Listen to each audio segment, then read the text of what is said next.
We wanted feet. We wanted it to be hot. We made them have sex for 6 hours.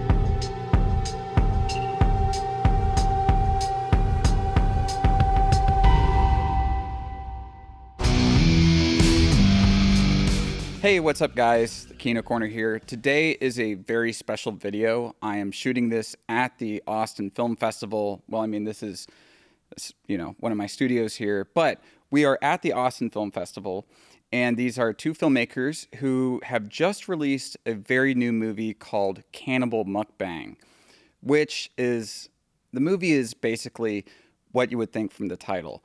And so here I have Amy Kuge, the director, and here is the cinematographer, Harrison Kraft. And they just got in from the Big Apple, New York City, and they're here in the very humble Austin, Texas, visiting your humble content creator, the Kino Corner. You're so much more than a content creator, though. Thank you for having us. Yeah, of course. It's been fun. We've had a fun weekend. Yeah, we have. Yeah, it's been pretty awesome. So anyways, I guess, I need to just sort of cut to the chase right here and ask, what exactly inspired you to make a movie called Cannibal Mukbang? What, that seems like it's a mix of Italian exploitation film and YouTube, TikTok type inspirations in there. Yeah, so I actually wrote the script in 2020 during the pandemic. I had some time, like we all did. And I was going through a period of some, eating things. And I started to watch a bunch of mukbangers on YouTube, like Nikocado Avocado, Trisha Paytas, and a bunch of them. And it weirdly helped me work through some of my eating things, just watching people eat online. And I looked into it a little bit more. And you realize they were all eating people. Yes, they were all eating people, but the people eating part comes a little later. So I came back to New York and went to a party, and this girl there was talking about her friend who went on a horrible Tinder date, and the date started off great. They had a lot of great chemistry, and it seemed like it was going to go somewhere. He cooked her a bunch of food, and at the end of the night, she wanted to stay over, but he said, "No, you should go home." And so she goes home. The next day, her stomach hurts. And it hurts so much that she goes to the hospital. And when she goes to the hospital, they do a test on her, and apparently there was human DNA in her stomach. So that sort of made me think the wheels were spinning. What if you accidentally ate human? Wait, so this is real? I don't know, because there's so many degrees of separation. I don't even know who this girl was. I just overheard it at a party. So I don't know. I didn't know that you even based the idea on that until the premiere 2 days ago. Yeah. So we did this whole thing and I had no idea you even heard that story. Yeah, so I don't know if it was real, but it's real to me, and it really freaked me out. So yeah, those two things came together. This is why don't use Tinder, okay? You're going to end up eating people. That's the logical endpoint of Tinder right there. And so Harrison, how did you get involved into the project? So I've known Amy since 2018. Yeah. We worked together on a music video that I directed. And then again after that, we did two kind of back-to-back, one in July and then another one in October. And we got involved. Someone that was producing the video brought Amy on, and she was doing a couple things on the video, mainly makeup. But that's how I knew her. She was big into special effects makeup, and that comes across later in Mukbang. But and then we worked on a film together after that, I think, in 2020. Yeah. So after that, COVID hit, and I really didn't get a chance to talk with Amy for a while, and then one day she reached out and she's like, "Hey, remember me? I was wondering if you'd shoot my movie." And I was so happy to hear from her. So yeah. So did you do any of the special effects for Cannibal Mukbang? Yeah, there's a whole flashback sequence that we shot on Super 8 in Florida, and I did all the special effects for no budget at all. It was maybe $50 of things that I bought. Was it like latex and stuff? Yeah, it was liquid latex, cotton balls, chocolate syrup, food dye, laundry detergent, and lots of gross old meat. Gross old meat goes a long way. Yeah. I know that Lewis was saying that I think for some movie he was doing, they went to some butcher shop and just got like pig guts that they had like discarded. Yeah. Yeah. They want to get rid of it. Yeah, they want to get rid of it, and So. you can put it to good use, but you just got to make sure it's not sitting out for a long time. Do you know that story about Videodrome? I don't know that one. but I Where know you know how at the end of Videodrome, like all the guts like explode out of the TV? Yeah. Those guts had been sitting in trash bags for I think a week Oh, before ew. that, because they kept like I forget why, but they kept like pushing back the shooting date or something like that. And so when they did that effect, it filled the entire room with like they said the worst odor imaginable, and they didn't. And something was wrong when they shot it, so they had to set it up and do it again. Wait, so that was the scene in the boat, or where was Yeah, in that? the boat, yeah. Oh, ew. It was in like a closed Ew. boat. Yeah, a closed boat, like no It's smell made is of escaping. iron. Oh. Long live the new flesh.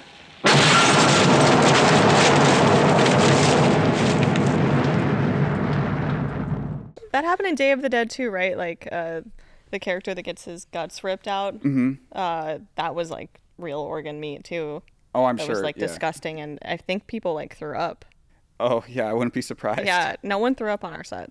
Well, that's Thankfully. good. That's good. So you shot the sequences, the flashback sequences, which take place canonically in Louisiana, but you shot that in Florida, actually, at your actress's like parents' house, right? Yeah. Yeah, I mean that's what you got to do when you got a low budget. Yep. You know? In Vero Beach. In Vero Beach, and and the thing is too is like the marshes of Florida look the same as Louisiana. That's not a huge stretch. I mean, a bigger stretch would be like shooting a Vietnam sequence in South Carolina, like Yeah. Forrest Gump. Yeah.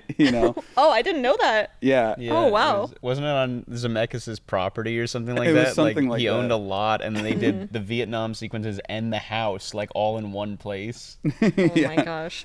Well, That's just smart filmmaking. So you shot this on Super 8, and the rest of it was shot on the Komodo, right? We did a mix, so primarily the Komodo and a couple of vintage prime lenses, and then we also did the Lumix S5 for some of the night scenes. It does better than the Komodo. Yeah. So with the vintage prime lenses, if you want to go into why you decided vintage primes and not modern primes, I mean, just so that the audience can know this for future reference if they ever decide to shoot a film. Sure. So we did a lens test in, was it in Manhattan? We Yeah. did a lens test.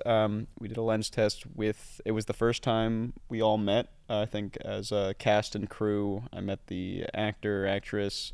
Everybody it was a reading or something like that. Also, we had and we split a it. stunt rehearsal. Stunt too. rehearsal Yeah. that we split the time of with a lens test. And I kind of, I asked Amy for like a week ahead of time. I'm like, what do you want me to bring? I have all these lenses. I got a whole set of Canons, blah, blah, blah, and I primarily brought these, I think, just mostly modern Canon lenses and kind of these cleaner cut Sigmas. And then, I kind of just brought a couple of vintage lenses just as a fun fact in my backpack. Like, they're just SLR lenses that we kind of modded out for the shoot. But so we did the lens test with all the modern lenses, and then I'm like, well, I might as well show her this one too. And Amy's like, I love this. So I'm like, well, you just made our job so much harder. So no, but it was absolutely the right decision. I'm glad we went with them because it does really give it this just unique, really hazy look, I guess. Well, the Yeah. vintage lenses can sort of counterbalance some of the almost like over sharpness of these digital cameras. Yeah, and I'd say even more than the sharpness, just the texture that they bring to the out of focus regions. Because sharpness that can be combated somewhat with post processing, but it's really just the character that they bring. I think it's the distortion they have, none of the older lenses have distortion correction or any distortion correction profiles in the cameras either, because a lot of modern lenses do, and they can compensate for that. But a lot of the older ones don't, and they kind of have this bulge to them, and we liked it a lot. Yeah, I think it works also like with the characters themselves. For me, the movie is it's a romantic comedy for the first half, and then it turns into a horror. So I wanted the characters to have this sort of like tension with each other. Like, the tension's palpable, but I think that the vintage lenses add that texture and sort of that like romance to it. And speaking of, you know, how this is a romantic comedy that turns into horror, I mean, I think that it's about time to just give a brief synopsis of the film, because I watched the film a couple of weeks ago, and I mean, the meet cute is literally her running him over with her car, and it kind of gets a little bit weirder and weirder. I mean, you kind of did like describe the story of the movie with that Tinder date story. Yeah. But if you want to just, for the audience, give a quick synopsis of it. Sure. Am I allowed to do spoilers too, or no? If she gets into spoilers, I'll put a spoiler warning up there. Okay. I'll do the spoiler-free synopsis. So, an introverted movie nerd named Mark goes on a late-night food run at a convenience store and sees a beautiful woman, and you know that feeling when you just see someone that you have a connection with and you're not really sure what, but you know that it's there. He freaks out, runs away, and she hits him with her car on accident, super bad style. So he gets hit, passes out, wakes up in her room, and it kind of takes off from there. So their romance starts from that moment. But then he finds out that she's a cannibal that eats bad people, sort of Dexter style. Yeah, on YouTube. Yeah, she's a mukbanger. That I forgot to mention. Yeah. She's a mukbanger. She's a mukbanger that takes like human meat and then like fashions it into like tacos and stuff. So nobody knows that they're watching her eating people. But then he gets, well, I'll spoil this a little bit. He gets the hunger after eating at her place, and it kind of leads down this kind of messed up path where you know, it's still a romantic comedy as I see it, with horror elements, because it is kind of like almost a Badlands type of romance. Yeah. And the horror, I think, comes from their relationship the most. Yeah. And I think that even the name Cannibal Mukbang, it can be taken literally, or it can be taken for what happens to them. Like, it's about toxic romance. She sort of eats him alive in a way. Mm-hmm. Yeah, and her situation places, and not just her situation as far as her kind of turning him into somebody like herself, but also the financial situation, everything gives her like all the power in this relationship. And he's too introverted, and he's kind of like, you know, this like autistic Sigma male type of guy. Yeah. Would you say he's alpha or beta? He's beta. Beta. So true. Oh God. Right when the seltzer water went in. No, that's so true. Yeah, you really hit the nail on the head. But yeah, and you know, he doesn't really have the wherewithal to really stand up to anything that she does. So it's just, he's just taken for this ride, and you know, we're seeing everything through his eyes. So we're also kind of taken through this ride, and you know, and he has his own like family relationships, and he's also, and I thought this is kind of funny, is that he's working for this sort of parody of like a Blue Apron or like one of those companies, and you know, and how like these YouTube sponsorships work in there. That's a personal experience for me. I actually used to be a like manager at the late shift at this company, like a meal planning delivery company. And so the conversation that Mark has is a real conversation I wrote down that I had with a customer. So yeah, and then and he's like basically not listening, and he's just like, okay. And you know, his personality, I also think that his personality is something that can be a personality that's created from being in like the customer service relation, where you just become super passive, because it's just a defense mechanism. Because when you work customer service or any like customer facing job, you just hear all the bad stuff all the time, and everyone's mad at you. It's not you who messed up. Right. You know, it's something else messed up, or there wasn't even a mess up, but everyone's just mad at you. So you have to become that like passive character like he is. And it works because he says sorry all the time, and Yeah. you know, that's kind of his whole thing. Yeah. Yeah. It's a very deeply personal story. Mark is basically me. Like a lot of things. Would you say he's literally me? He is. Seriously, but so the sorry thing too, that's a very personal thing. Like I have an older sister, and she was like, you're not going to go far in life if you keep saying sorry. Like you're sorry for everything. No one's going to believe you're actually sorry. So it's very personal. I'm sorry. Yeah, everyone is so sorry. So what was the shoot like for this? How many days and how like crazy was it? Because you shot a lot of it in New York, but then you went down to Florida. So what was that whole situation like, moving things down to Florida and trying to get all your shots in New York? And Yeah. So the shoot was really fast because we're very low budget. We did 14 days. We split between New Jersey and Brooklyn. I was really fortunate to work with the city of Westwood in New Jersey. They were very open to us filming there. And so they helped us find a lot of locations and get permits and everything very cheap. I really, really, really, really recommend Westwood if you want to film and you're a new filmmaker and you're in Make a the note. East Coast. We shot in the mayor's house. We shot in the mayor's house on the first day. That was Oh, our wow. first That was setup our of the first first shoot, day, yeah. and it was Wait, terrifying. which house was the mayor's house? Maverick's house. Maverick's house. Yeah. Oh, okay. Yeah, and we had 3 hours to shoot. So I know how that is. So yeah, I mean, a lot of our shoots or a lot of our schedule was like, okay, we have 3 hours to get this super dialogue heavy scene in this location, then we have to do a company move, and I feel bad for like there were some days that we didn't do that, but we did that a lot.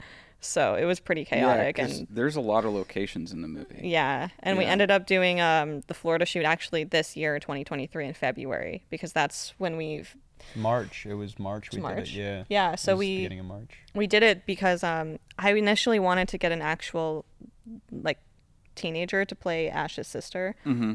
But I don't know, it proved to be a little difficult. Like everybody just didn't read right. And then April told me her little sister is 4'11" and she looks really young. So we just went with her actual sister. Yeah, because Yeah. she looks a lot like April. Yeah. Yeah. Because she is April's Yeah, sister. because she is April's sister. I was wondering. I was like, is that April's actual sister? Because they look so much alike. Yeah. Yeah. Is her sister like in her 20s or something? She's 24, 25. Oh, yeah. wow. Okay. Yeah. Yeah, she does look a lot younger. Mm-hmm. Yeah, well that works out. Oh, yeah. It was Yeah. the perfect scenario for us. So Yeah, and we never Yeah. really get a close up on the sister, so I think it worked in our favor that like we can kind of hide that she might have some features that make her look a little older, but usually we were able to kind of frame her in a light that was, made her look young. Well, also shooting on Super 8, it doesn't pick up as much like detail and it's a bit fuzzier. That's as right. well. Yeah. And you're shooting this on what, 500T Super 8? We did both 50D and 500T. I think we tried to break it up in a way that like the first half of the Florida sequence is all happier. Mm-hmm. So that's we wanted to 50D. do kind of less gritty. So we wanted Yeah. something a little cleaner, more akin to 16. So we went with 50D. And then the later stuff, we did all 500T, like right after Swamp Man's introduced, right? I think everything there on Yeah. out is 500T. Yeah, because that gives you a lot of that grain and, it makes it look like it's a snuff film. Exactly. Yeah, we wanted it to be like a snuff film, and it's so funny because the 50D was so crisp and clean that it almost I had to looked damage too- it more. we Like I had to yeah. when we did post processing, like we had to make it worse. Yeah. Well, what did you do to damage it? Well, so for that sequence, we actually shot digital and film at the same time because we were working pretty fast, but also we wanted to make sure that we got the take on digital first and then roll the film because we didn't have that much film to begin with. Yeah. So in post, we had to match the digital to the film, like do a 1-to-1 match. Mm-hmm. So we did a 5219 negative emulation, and then we did whatever whatever output transform we were using for the film just on digital as well. And here's a shout out for Film Convert. You guys are awesome. But so in doing so, when we were matching them, we realized, some of this 50D is actually cleaner than the digital, like when we're doing the emulation. So we had to like make them both kind of leveled out. So we actually had to add a little more grain to the 50D Super 8. Yeah, and that'll be a good challenge for your viewers to watch that sequence and then try to guess what scene, like what part is on film and what part is digital. Because we were intercutting between them like the whole time. Yeah. Oh, okay. I'll have to rewatch it. Yeah. I'll have to rewatch it on Blu-ray so that it's not compressed like it was on Vimeo. Yeah. You know, I have to watch the completely uncompressed version and just be up at the TV. And I Pixel just- peeping. You're the one who could catch it too. Yeah. Yeah. I'm like, oh, I see how the highlights are here. They're different. But yeah, and so when you're shooting on film, did it change like how you were actually lighting for everything, or? No. Yeah, Super 8's pretty easy. Lighting didn't change, but what was really difficult was just actually seeing what we were shooting, because with Super 8, there's no way to hook up a video tap. So I was looking through this tiny, like there's shots where I'm on the ground, in prone, trying it's like to. literally this small. Yeah, Yeah. and you're only seeing half the amount of light that you're actually shooting the whole time because the rotary shutter. So I'm like trying to see what I'm shooting. I'm like, I hope I'm getting this. Yeah. So that was a little tricky, but other than that, it was a pleasure. We had so much fun in Florida. Everyone was so with it. How many Yeah. how many rolls of Super 8 did you have? I think we brought 15 and we only shot on 12. I think you're right Or about 13, that. yeah. Yeah, and Yeah. for anyone who doesn't know, I mean, 15 rolls of Super 8, one roll just nets you.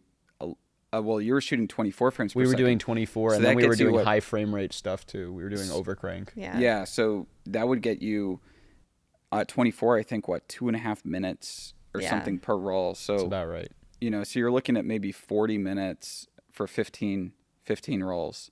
Something along those lines, which isn't a lot. I mean, when you see how people shoot digitally, and they can shoot 40 minutes just real easy. Yeah. Yeah. But it's actually interesting what we would do, and I think it took us a minute to figure this out, is we would shoot the take digitally as many times as it took to get right, and like we'd make sure everything was set exactly the same, and then we'd bring the film camera to swap it out on the tripod and roll the exact same thing just to make sure we had it on both. Yeah. Well, it's Yeah. it's kind of like rehearsing it for film. Exactly. It Right. was more like Yeah. rehearsals with digital. Yeah. Yeah, and there'd be things that we'd notice like, oh, we need to make the swamp man look more scary. So we'd like change the lighting for that. I'm so grateful that we did that. Oh yeah. Yeah. Like when we had to take away, and there's one part where he's eating the sister. Well, am I allowed to say this? Spoiler alert. Am I allowed to say this? Yeah. Okay, so at one point he's eating the sister in front of her. And, he's trying to get her to eat the meat. Or I don't know if he's just taunting her or if he's A little bit of both. It's a little bit of both, Yeah. but we shot it one time and we realized like, oh, we can see this guy's eyes. He has too much humanity. So then we had to shoot it again where like, we took away all the light on his face and just added a tiny bead of like reflection just in his eyes. So you just get this dark Yeah. void where his eyes are. And shout out to Danny Rinaldi, who's our gaffer, and he did an amazing job. Danny on the is film. right behind the Yeah. camera. Yeah, he's right across the room from Literally us, helping us blushing right now. Yeah, shout out to Danny and Harrison for actually lighting this set. So I was talking with Amy a little bit earlier on the phone, and you and I, Harrison, we've talked about our mutual love for $1 Million Extreme, and and there's this shot that made me think of the wine party. The wine skit. party skit right when he wakes up. Yeah, we were texting about this. Yeah, Yeah. and because Right when it goes in on Sam's face. no, and also when he's in the bathroom and she's in the shower and he's sitting on the toilet and he's like this. Oh yeah, Yeah, the that's shower right. scene. When April's in the background. Yeah, that one too. Yeah, we did a bunch of fisheye stuff, and I'll give a shout out to Tokina Lens Company.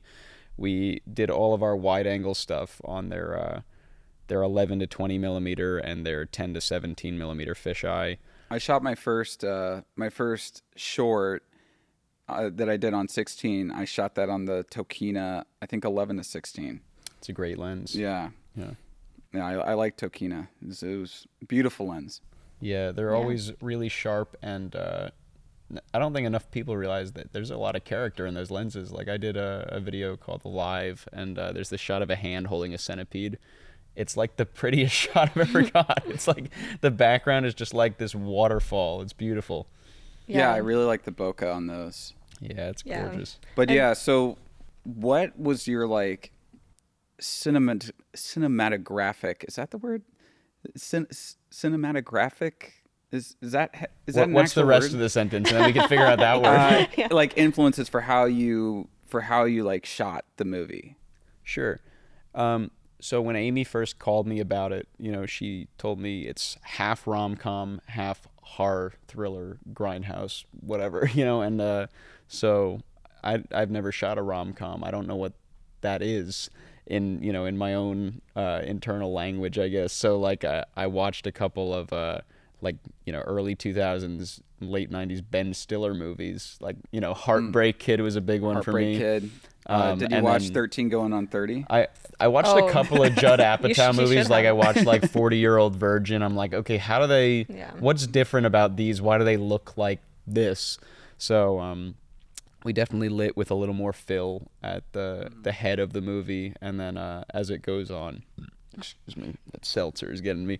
As it goes on, I'll just amplify that sound. Thank you. Yeah. Just rewind that and then play that. No. Distort it.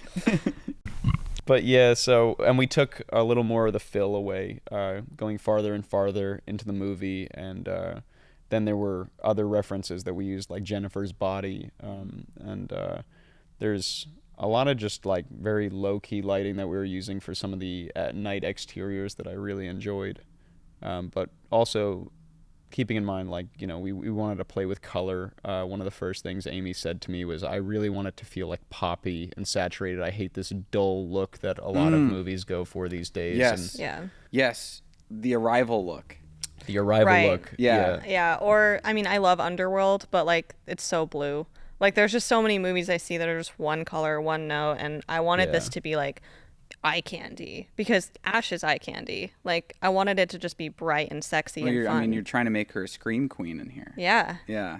she is. She's amazing. It has to pop. You look at like the 80s horror movies. You look at like the original Friday the 13th. You look at Sleepaway Camp and, and these big horror movies from the 80s, and they were super colorful. Yeah, Oh yeah. Yeah. and Sleepaway Camp is like kind of a like rom-com in weird ways too. Like It's like a weird in a coming lot of of weird age ways. rom-com, like in a Yeah. yeah. Yeah. Yeah. I'm getting very sick of this unlit look in Hollywood. And it's kind of that Yeah. whole thing with the Arrival look. It's like the naturalistic lighting, but it feels very, I don't know, it feels a little lazy to me in some regards. Not all of them. I don't want people to think that I'm hating on modern cinematography. It's like Bradford Young sort of like popularized underexposing, and everybody wanted to do that. Danny and I call it toe cinematography because it pushes all the data into the toe of the curve, and everything's really dark. Yeah. And everyone's silhouetted all the time. It's like No, it's not. there's a more artful way to do it. I feel like that's all. It's not a foot thing. It's a No, I promise it's not a Tarantino thing. It's a data thing. It's nerd speak. We're boring. I mean, hey, you're making an exploitation movie. I mean, about cannibalism. I think foot fetishes is like not nearly as bad, right? Well, there's a couple No, of there's foot some- shots. yeah. Yeah, don't take that away from us. yeah. We did. I did notice a couple foot shots. We cut some foot shots too. There were Yeah. some more. Is it a real movie if there's no foot shots? There has to be something. Yeah. So speaking of like influences, were there any movies or YouTube videos that you had people on set watch, people who were in the cast and crew? Well, I don't know if I made you watch any Fulci movies, but he's a big inspiration for me. You didn't make. But me we watch talked them, about yeah. Giallo, Yeah. and we talked about how the first dream sequence is kind of like that turning point in the movie where it's like, okay, this isn't just a rom-com, because it gets so Giallo. It gets Exorcist 3 as a big inspiration for that first dream sequence. Yep. And then what else did we talked about Twilight for romance, which is funny. We definitely talked about Twilight. We yeah. definitely talked about Jennifer's Body too. Jennifer's I Body, remember that. Raw, Twilight, Yeah. and then Larry Fessenden's Habit from 1996 is a huge inspiration for me too. Oh yeah, I can see the raw. Yeah. have you seen are you guys fans? Do you guys regard this one movie as highly as I do, a Cannibal Holocaust? Of course. Okay. I actually haven't seen it. You I haven't really seen it? should. Yeah, It's I haven't seen amazing. it. Yeah. That was like a big genre, especially with the Italians and the kind of the Mondo filmmakers back in the day of cannibalism. And you think about these taboos, right, that horror films tend to cross and or tend to show. And I feel like a lot of horror now doesn't really go through a lot of taboos. It shows like, oh, there's a paranormal thing, or it's like a cult. But there's something very visceral to watching somebody cross a taboo as serious as cannibalism, because it's almost sexual in a lot of ways. Oh yeah. I mean, Yeah. that's the crux. Yeah. And one other film is Ravenous. It's an amazing movie about cannibalism, and yeah, I mean, it's the whole point for me with the movie was to display this toxic relationship. Yeah. And I feel like the cannibalism is a perfect jumping point for that, and especially forcing Mark to eat other people before, like, as their romance is blossoming, I think is just such a sick and twisted thing to do without telling him. Like, he did not consent to eating that human. And that a lot of that is her, like, Ash's character is so she wants to, like, Mark basically, like, the moment she sees him. Like, you can kind of feel that energy from her, and it's almost like she wants to eat him the moment she sees him in a similar way, you know? Those desires are intertwined. Bataille talks about this. Do you know Bataille? I don't know Bataille. He talks about Yeah. I'll send you a PDF. Okay, I'll read it. I'll for send sure. you a PDF. Yeah. It's called eroticism. Eroticism or erotism. I think it's erotism, but he talks about this a lot in that book. Yeah. His writings very much influenced like the first Hellraiser. Oh, well, yeah. love Hellraiser, Yeah. all of them. But that going off of that, like, eroticism and cannibalism and sexuality, something I told Harrison, I'm like, they're gonna be kissing a lot. You Because- told me it has to look hot. It has to look Like, hot. it has to look so hot. And it has to look hot. It's to me, I keep joking it's a film for the girlies, but like it kind of is in a way, because instead something that really bothers me about a lot of movies is sex scenes. Just they kiss for a second and then they're having sex, and it's like a minute of sex and it's done, and it's just like boom, boom, boom, boom, boom. Yeah. And I wanted something to be like really erotic, and I wanted that tension to build for the whole movie and to like kind of blossom, and like I wanted there to be making, I wanted there to be foreplay. Yeah. Well, because like sexuality in movies, you have to think about movies as being kind of akin to music, and and there's a crescendo of that sort of sexual tension, but once you sort of hit it, it's a decrescendo from there on out. So it's like it's the release of like a lot of this tension. And so if you have it and you have it early in and you kind of get it done with, it kind of deflates the sexual tension and the erotic tension that you're trying to build. Yeah.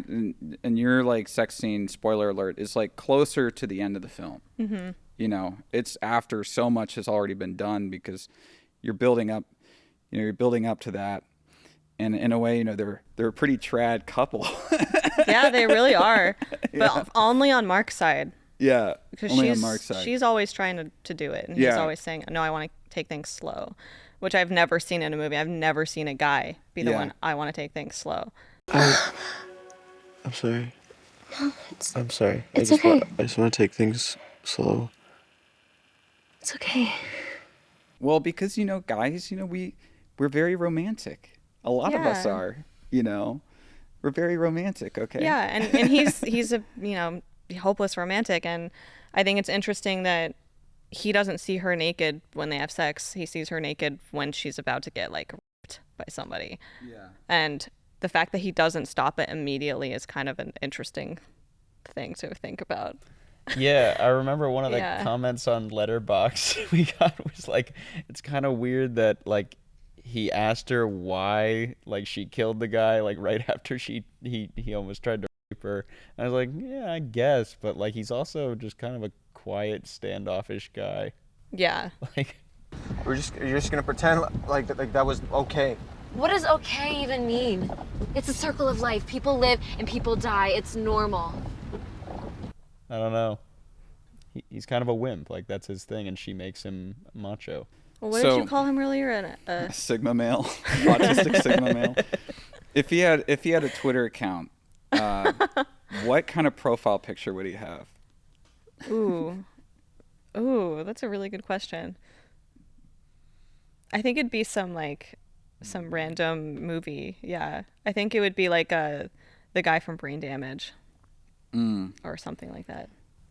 It would be Elmer from Brain Damage. Yeah, yeah, it would be a jack-o'-lantern.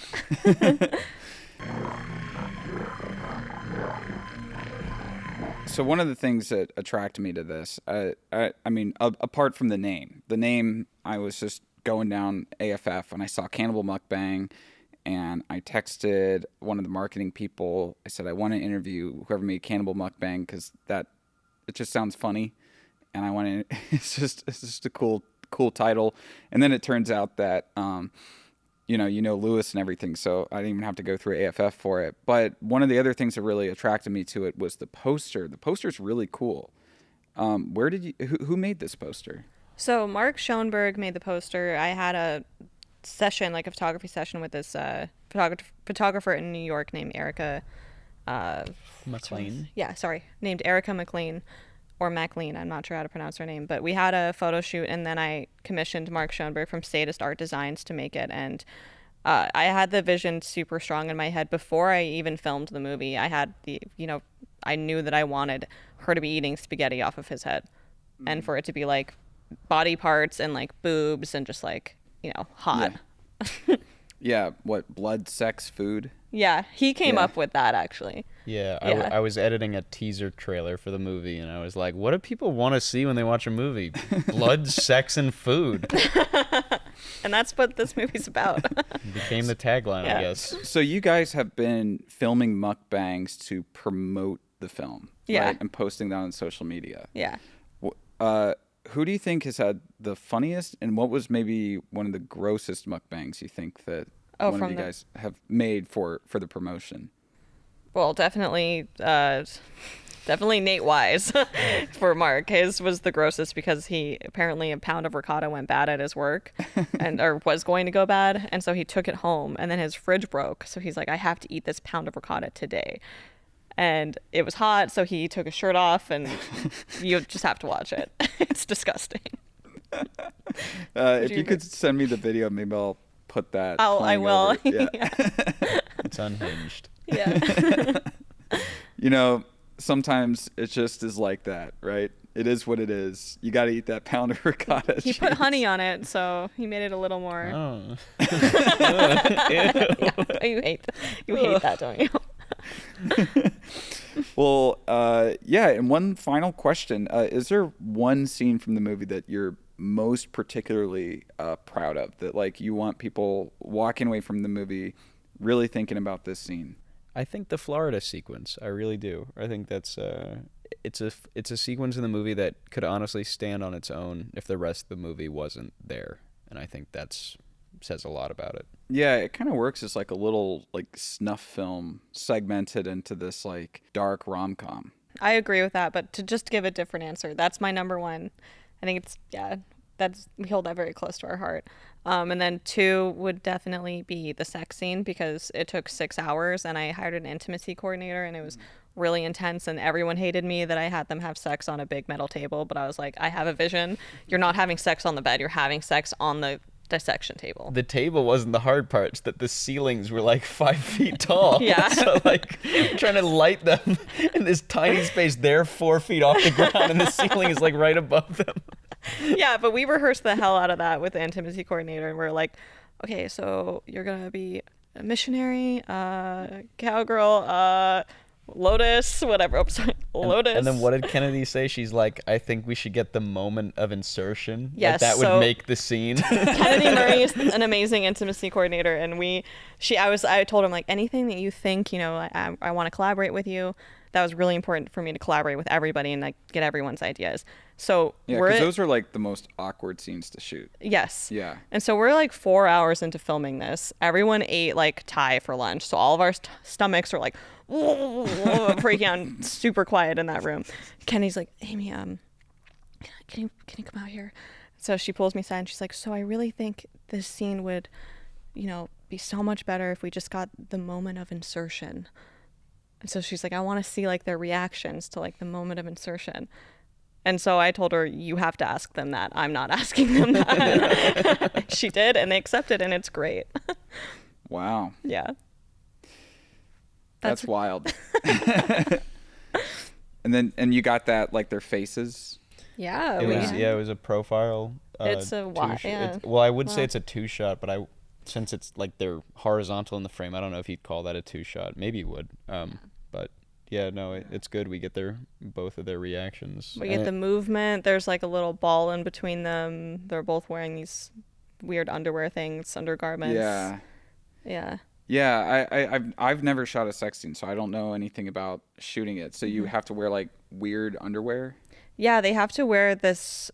There always has to be a surface between their like private parts, and so and like a ball and a yoga mat. Like there are certain things that we used, but eventually those things were like, okay, Kennedy's like, I don't think we need it anymore, and they kind of like went for it. But yeah, that's why like I know that when I've like listened to actors talk about doing sex scenes, they all say like that it's some of the unsexiest stuff that they shoot.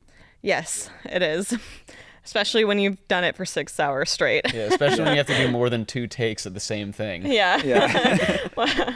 We have to I asked April to say, I'm gonna, I love you over and over again. And it kind of loses its weight after. Yeah. That's what Gallo was talking about, the brown bunny having to do 2 takes of the scene. He did 2 takes? Yeah. And how? And he talked about how it was really hard to do 2 takes. How did he do 2 takes though? I don't know. Did he? I have to ask him. Yeah. Did he wait like an hour? No, it's like in Boogie Nights when he says, Jack, I can do it again if you need a close-up. Oh my God.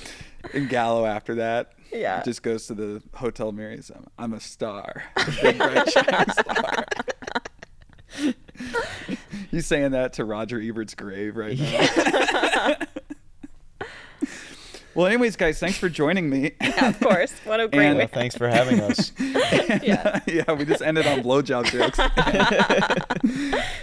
So where can people see Cannibal Mukbang now? What festivals is it going to be playing at? This video is probably going to go up in about a week from now. Okay. So what festivals can people see it at, and when will it be available?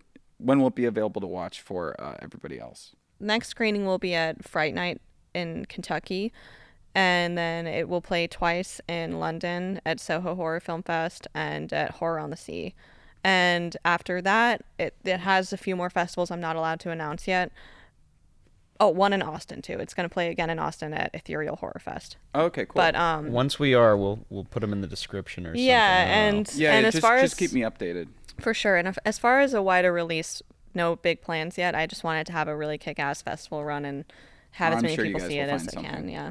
I'm sure you guys will find something. There's so many like horror streaming services now that are looking for stuff like this. Yeah, I wouldn't be too worried. Thank you.